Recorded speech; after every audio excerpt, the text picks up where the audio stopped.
Hai. Hampa kat mana tu? Semoga hampa semuanya sihat-sihat berjaya. Walaupun di mana hampa berada.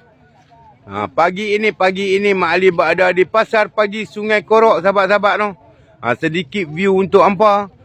Kerongsang pula, sahabat. Kerongsang. Tali pinggang, sahabat tu. Tali pinggang.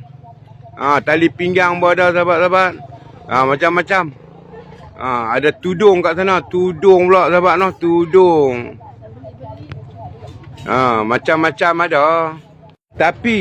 Tapi bila hampa melihat video ini, hampa jangan lupa follow, like, komen, save, copy link dan repost sebelum video ini hilang. Minyak raja kayu, sahabat-sahabat no, minyak raja kayu untuk memulihkan urat-urat anda yang bermasalah. Minyak raja kayu, sapu lah sahabat-sahabat no, sapu lah. Satu badan boleh guna, tak ada masalah. InsyaAllah. Okey, jumpa lagi next video. Bye-bye. Assalamualaikum.